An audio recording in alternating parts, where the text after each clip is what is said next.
Well, hello there, Facebook fans. It is I, the one. That's right, the one.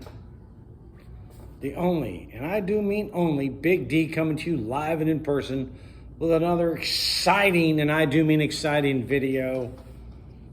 And today's topic, before I get into it, have you subscribed to this channel? Come on, folks. Aren't you a little tired of these people who basically have now putting out videos saying, oh, we're not making any money, so we're getting out of the business? You know, the ones you all signed on with and subscribed to, and said that, you know, Alan and myself are all idiots and, you know, we're stupid, but are no longer in the business. You know, those guys, you subscribe to them, show brothers some love. Subscribe to the guys telling you the truth, not all that nonsense out there. Like this channel, subscribe, share it, leave comments. Let's get the word out what's going on out there, folks. I am on a broker's Facebook page. That's right. And I had to respond to it. You know me, I have to say something, but there was this female broker complaining about the drivers. They're not professional, they lie, they're not giving the service, they're late, they're stopping and taking showers or whatever. They say they break down, but we know they're lying and blah, blah, Skippy. And the drivers and carriers are horrible and blah, blah, Skippy. And you know, Big D had to set the record straight and go, really? So what's going on is all you brokers run around out there going to all the shippers. This is what's going on, folks. And they all go in there. I'll do it for $2 a mile.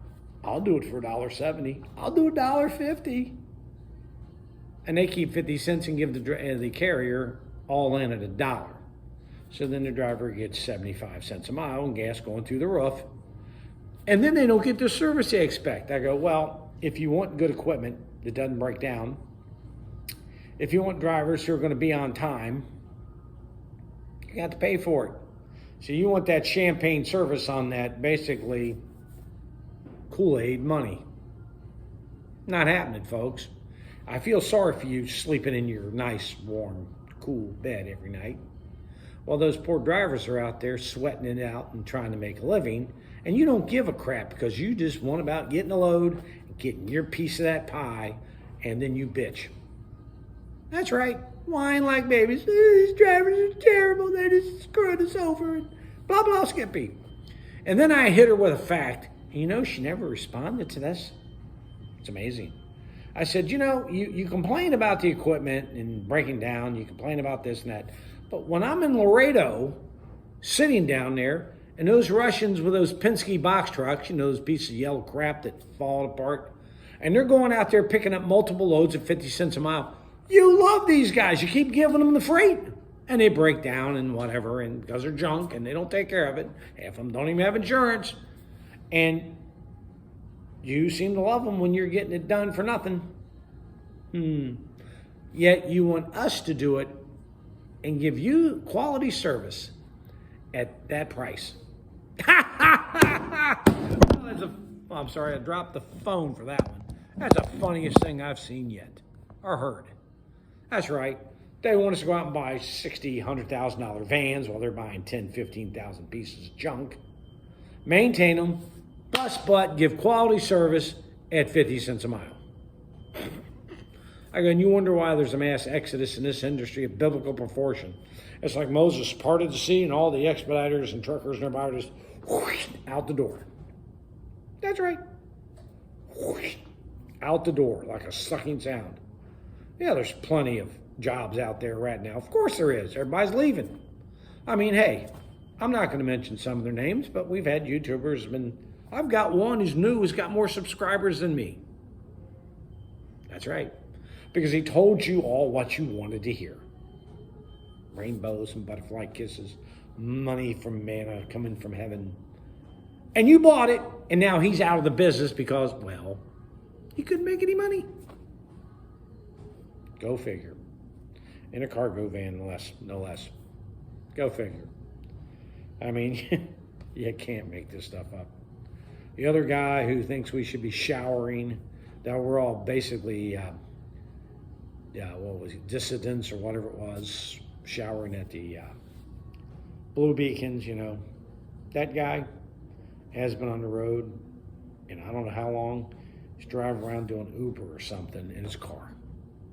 And there's nothing wrong with that. But he did like to tell us how we were wrong taking cheap freight. Hey, how those Uber rates? Cheap freight? That's right. Hey, no, look, folks, you can't make stuff up.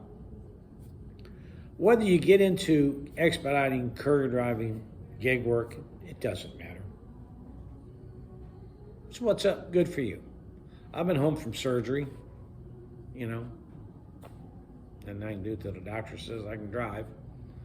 I'm sitting here at one of our stores because I can just sit here. I can drive for 30, 40 minutes, not a problem, but 2-3 hours in, my feet start to swell and that has to stop before they're gonna let me drive. It's the way it is. When's that gonna happen? Don't know. But for now, I'm doing this in my eBay store. And just so you people out there who've been wondering how my eBay store's been doing, well, give you a little update on that. Saturday on the way up here, I stopped at a yard sale. I picked up a set of Highlander videos, the complete set, new wrapped, paid $5. Sold it yesterday for $125. Got a little dinky cooler too I bought for $5 and sold that for $145. No, it was $150, I'm sorry. And then we sold a thermos today for $10 that I paid 50 cents for. And also the wife bought a $1 calculator and sold for $50, and I bought a pair of shoes for $1 that sold for $50 from that yard sale. I got stuff, I got a list. And in fact, I'm taking and setting up the back end of this store for that very purpose. All the stuff's going to be brought in here, labeled, put on shelves. I got all the room in the world back there. In fact, I'll see if I can take you back and let you see it. This is where the eBay store is going to be ran from. Now, it's messy because it's being torn apart and put together. But you see all the shelves back here? Look at all this. Shelves, those molds that are down there, they're going to go over in that lockers over there. I don't know if you see them, but there's a set of lockers. Let me get this to read. Let's see. Right there. Set of lockers. And that's where we're putting some of that stuff in there. There's going to be the table. But this is all getting cleaned out. And we're going to be putting tags like that up and everything. And this is all going to get cleaned out. And this is going to be the input area. In other words, when we get new products, they're going to go into this shelf over here. Once we get them cleaned, fixed up, ready to go, they'll go onto these shelves over here and in the back and on top.